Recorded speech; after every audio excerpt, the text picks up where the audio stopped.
Hello viewers and welcome to another exciting episode of Erongo Talk. I'm your host Nicanor Nangolo and today we are here at Blue Whale where as per usual we bring you your latest news updates, weather tides, and today we also chat to Mike Muchingami, one of the exhibitors at the Swakopmund International Trade Expo, who talks about his business and some of his future plans. So make sure to stay tuned. We'll be right back after the break.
Now for our first story of the day, the Bank of Namibia startup Namibia and High-Tech Transfer Plaza Select last week facilitated an information session with 30 existing and aspiring fintech startups on identifying solutions to challenges concerning regulation.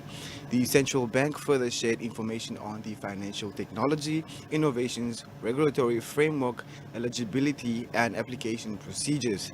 The session hosted by the bank's Innovation Hub in conjunction with Startup Namibia and High-Tech Transfer Plaza was aimed at fostering innovation through the transfer of technology and the formulation of new regulations that are innovation responsive.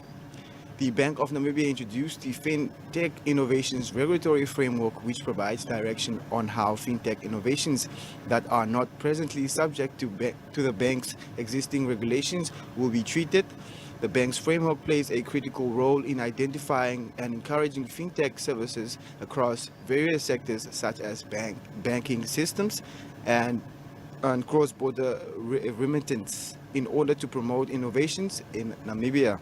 The accelerated emergence of fintechs has compelled the bank to explore flexible approaches to engage fintechs while being mindful of the accompanying risks and potential opportunities. At the event, Epson Ogunda, Deputy Governor of the Bank of Namibia, stated that the current financial and technological landscape is pushing the boundaries of the central banks, necessitating the need to adapt to the new realities of unprecedented technological advancements. This include distributed ledger technology, new data analytics, intelligence and machine, cloud computing, increased mobile access, and internet speed bandwidth. And now for our second story of the day, President Hage says that the government has always enjoyed a humanious relationship with Namibian labor movements and prioritizes workers' rights. He made the comment following the opening of the Namibia Public Workers Union NAMPU National Congress, which took place in Swakopmund. In a statement delivered on his behalf by the Presidential Affairs Minister Christine Obes, Geingob said the welfare of workers as well as their rights remain important. Since independence, government has always prioritized the interests and safety of Namibian workers as people who fought for the freedom, liberty, and justice of all Namibians. We believe that the welfare of Namibian workers is sacrosanct, he said. According to the head of state, legislation had been enacted to establish the comprehensive labor law which governs all activities and the relationship between employers and employees. This includes the entrenchment of fundamental labor rights and protections, the regulation of basic terms and conditions of employment, the assurance of health and safety, the protection of employees from unfair labor practices, and the registration of employer and employee organizations. Revolutionary partners GameGop also used the opportunity to highlight the potential damaging effects of a strike proposed by civil servants earlier this year would have had on the economy, and thank NAMPU and the Namibia National Teachers Union for their role in diffusing the situation. The two unions were able to agree to a 3% salary hike for all. The consequences of a strike by public servants in the midst of tough economic conditions could have taken the country to the brink of economic disaster. However, the strike was averted, and now we can resume working in unison towards steering our country to calmer waters. Now for our final story of the day, the Namibian Port Authority, NAMPORT, announced that it has identified a preferred bidder for the concession of the new container terminal in Walvis Bay. NAMPORT's Chief Executive Officer Andrew Kanime disclosed at a media briefing on Friday at the NAMPORT's head office in the harbour town, that the name of the company is Terminal Investment Limited. This is a company based in Geneva, Switzerland. Its majority shareholder is the Mediterranean Shipping Company, the largest shipping line in the world by container capacity. Terminal Investment Limited, or TIL, has an interest in more than 60 terminals, handles at least 60 million TEU per annum, and operates in 31 countries across 5 continents. He said that NAMPORT was happy with the business case proposed by TIL. We are confident that this is aligned to the fundamental objectives NAMPORT has set for the concession of the new container terminal. Following an announcement in March of the in-principle decision to concession the new container terminal, NAMPORT issued a request for proposals in April to 5 candidates who had responded to the expression of interest, which was issued by the Namibia Investment Promotion and Development Board in 2021. Kanime highlighted that the next stage of the process will be to commence with negotiations between NAMPORT and TIL on the concession agreement, focusing on detailed operation matters, including but not limited to the exact terms and conditions of personnel to be taken over by the operator. This will culminate the formal award of the concession, the signing of the concession agreement, and the handover of the cargo handling operations to the private operator. We envision to finalize the negotiation and the handover process by the first quarter of 2023. He emphasized that the need for the introduction of the private operator was underpinned by the need to increase the cargo throughput of volumes through the port of Walvis Bay. Now, if you want to read more on this or any of our other stories, you can check out our website. That's at www.erongo.com.na. I repeat, www.erongo.com.na. Up next, we have our interview, so make sure to stay tuned. We'll be right back after the break.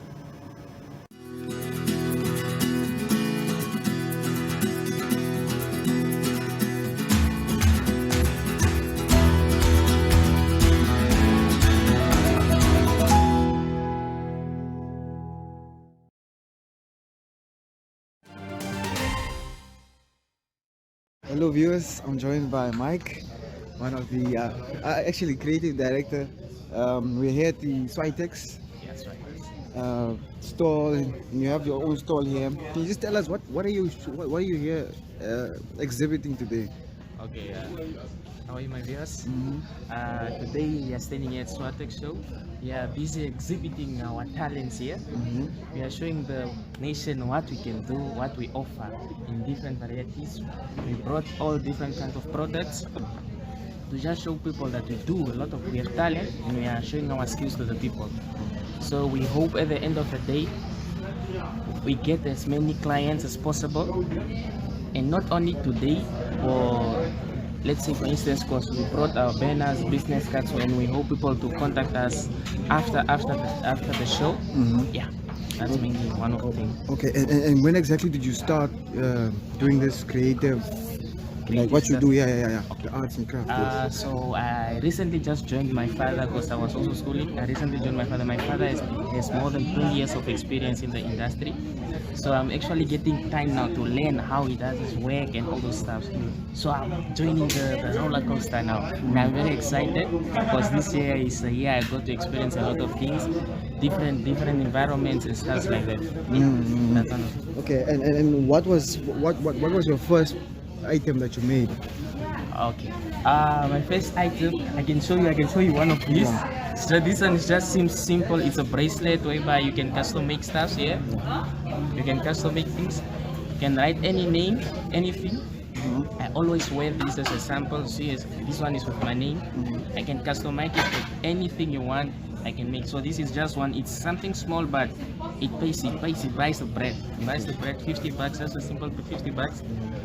Yeah, something like this. Yeah, this is one of the things that I started learning how to make and stuff like that. Okay, now Mike, where are you based? Where are you based? So currently we are in Walvis Bay, but we are mobile since there are a lot of trade fairs and functions happening. Due to Corona, these recent years, people haven't been able to exhibit their stuff in different towns. But this year we got an opportunity to move around Namibia. We have been in a lot of towns, including Lutres, Ongwediva, Wakakarara, Swakop, Walvis Bay, Windhoek. Not forgetting Windhoek. Yeah, so we are very excited. Okay. You can find us anywhere. You can find us anywhere. Social media platforms. It's up to you. We are on social media, Instagram as Land Clothing. You can find us there. We can contact each other. The distance is not really a problem. You can courier country-wise. Okay. And where can people find you on Facebook again? We are on Facebook as Nam Clothing. As soon as you pop up Nam Clothing, Instagram Nam Clothing, the profile with the overalls and stuff. That's us. Okay. And tell me about now your creative process. What comes to your head when you? What do you think? Do you just wake up one day and just decide, no, today I'm going to make a bracelet, or how does it work for you? Okay. So actually the thing is, when it comes to art, it's not something you plan for. It's just something as you are sitting, you either see something, maybe you see something while you are watching on the TV, then as soon as you see that thing, you're like, nah man, if this thing is like this, what if I add the extra kick to it? I'll end up having a product that no one has. It's just something, and as you are making as well, you end up discovering that, okay, I can either do this and this and add another thing to it. It's not like something that comes with, okay, this road, this to Okahanja, we just follow the road and like that. You end up going through the bush, man. You find out there's a lot of ways to do things. So the good part with this, you get to be unique. You get to be unique, so people don't really get time to copy your products and stuff because now you're working with talent. You understand? Okay, and now Mike, tell me, what are some of the challenges that you face? Okay, man. First, one of the challenges, man, it's funds, man. It's the money part. That's one of the challenges. Because, like for us, we don't really have let me say, a car, transport, like a solid car that we use. So we normally use the public transport and stuff. As you can see there, we have a machine there.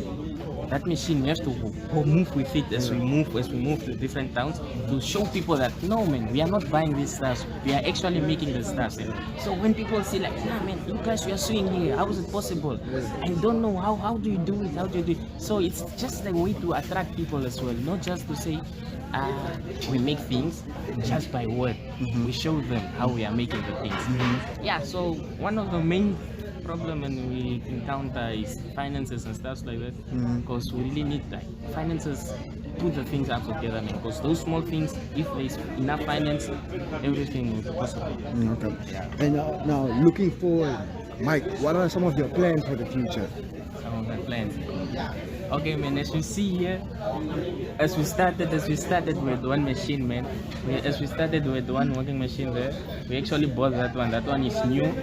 It's new, so we hope to grow the business, man. That's the main point. Hope to grow the business. Since this is like a family business, the more resources we have, the more we grow the business. We live for our upcoming generations, not only for the family, just also for the local people, because we get to employ people.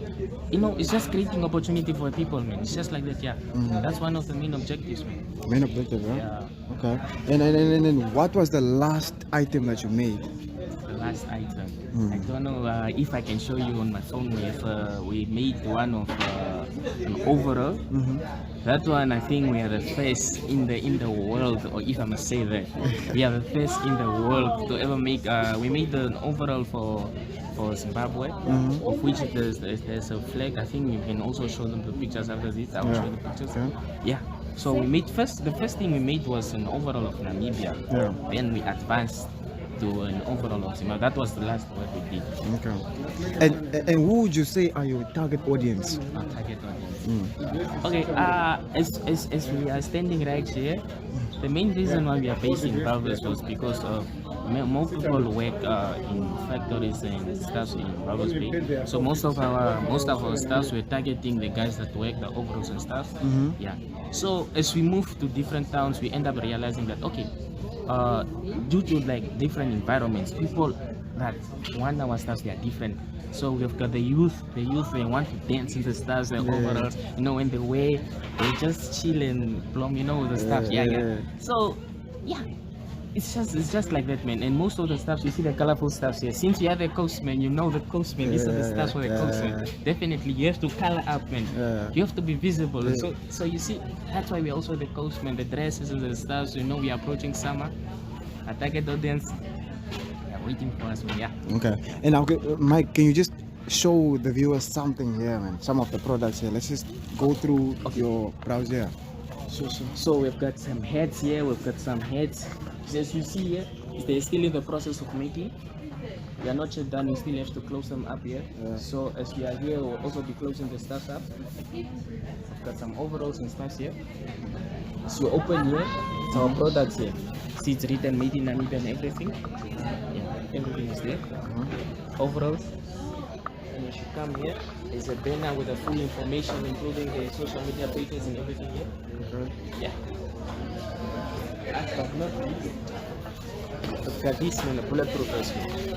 Not to lie, we made this one as well. Inside out. And what inspired this one?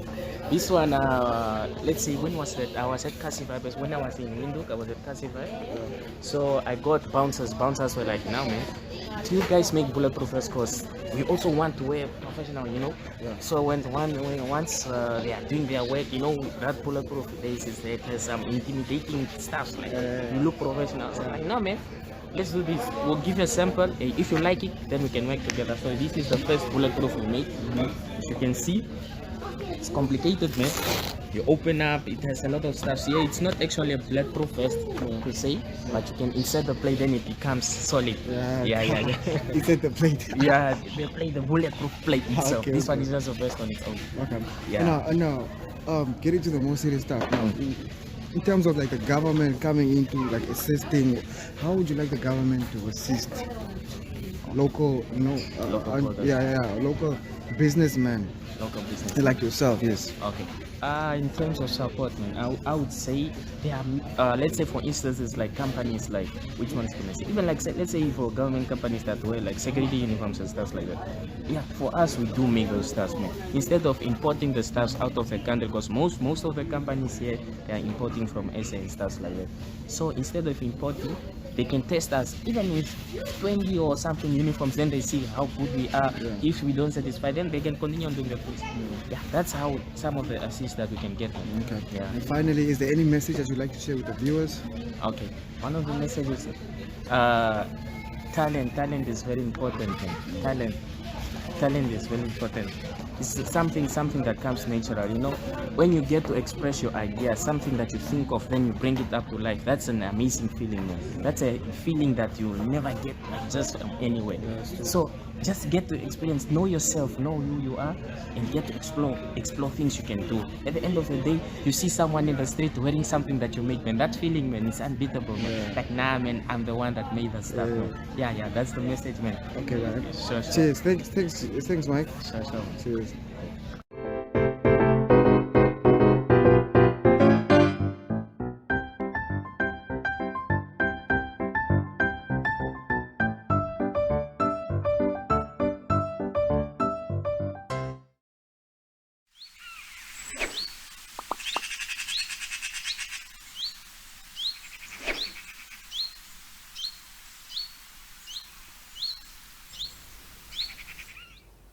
Welcome back to your favorite entertainment breakfast show. Now, Margaret Gustavo, who is the Executive Director for Strategy and Branding at the Namibia Investment Promotion and Development Board, joins us in studio today to talk about, the new digital nomad visa as well as the Tourism Expo. Good morning. Good morning. How are you? Very well. How are you? I'm very excited. Firstly, I'm excited about this nomad visa because my friends who want to come through and come create content over here, but enough with me. Let's talk about why did you decide to come up with this initiative and offer a digital nomad visa?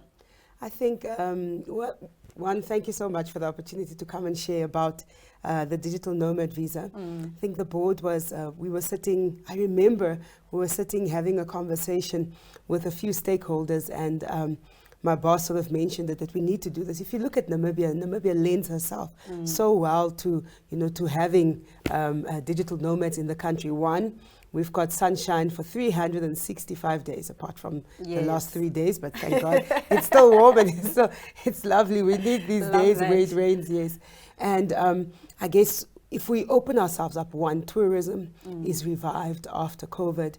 We've got people coming here, and not only do they have to work here, got great internet, we've got, we lend ourselves well to that. But mostly is that people can come here and experience this great environment. Namibia has got something that many of us can't put into words. Yes. Somebody actually said that you can find yourself in Namibia, the wide open spaces. And so imagine creating content where you come from the north, where it's green, clustered and everything is sort of together. Exactly. And now you come and then you're all the way to the south, and it's like dry, like from green there, or Chumab area, and then you come down to the south and it's like, brown. So just the contrast of our nation. Yeah. And what we have to offer. It's really a great place for anybody to come and work and create content, especially for you vloggers? Yes, vloggers. And our culture is also very, very interesting. So what does the visa entail?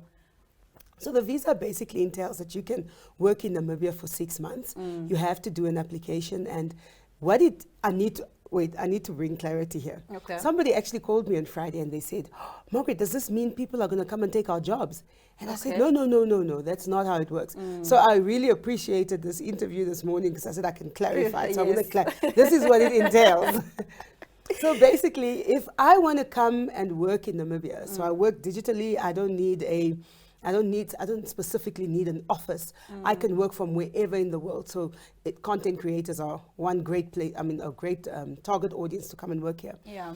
And so I must have a job from wherever else in the country. I must not sort of be employed by Namibian, but I must have somebody out there has a job, and I've got a job already, and I just use Namibia as my office. Yeah. That's essentially it. So I come to Namibia and I use Namibia as my office. So what does that mean? It means that I need to pay for accommodation. Yeah. Therefore, Namibia is benefiting for it. It means I need to get an MTC apparatus or a telecom internet or data connection. Yeah. That means somebody in Namibia is benefiting from it. It means that I need to eat. So retail is benefiting from it.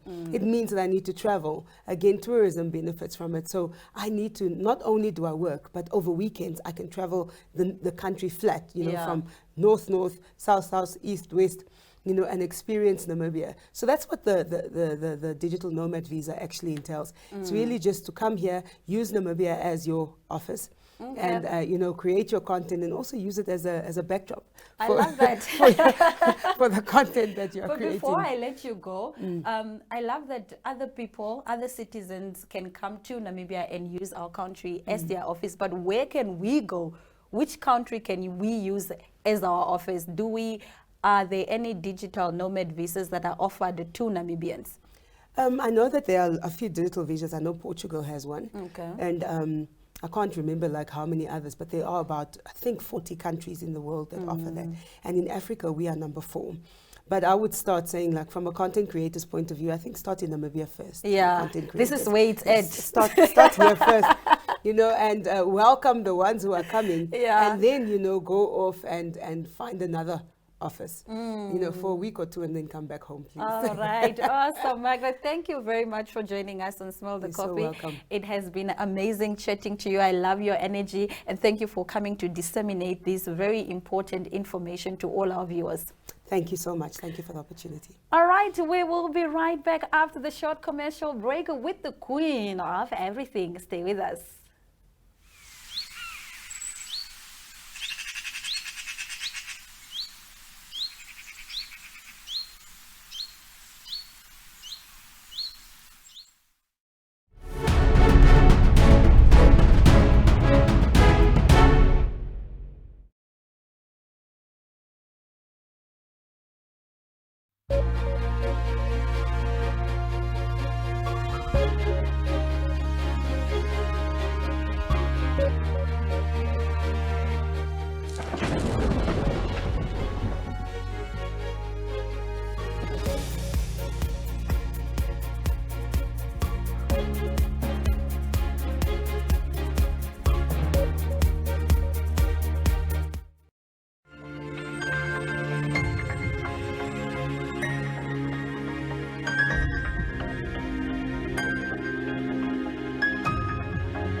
Now, unfortunately, we've come to the end of our episode, but for more news, you can check out our website that's at www.erongo.com.na. You can also send us your news steps at newsteps@erongo.com.na, or you can share with us your story on our WhatsApp at 0811 7040. That's 0811 7040. Now, you can also follow us on our social media platforms. That's Facebook, Instagram, and Twitter. Alternatively, you can check out our online channel, that's oneup2.com, or you can simply check us out on DSTV channel 285 or on GoTV channel 94. Now, that was all for today's episode. Until next time, it's adios.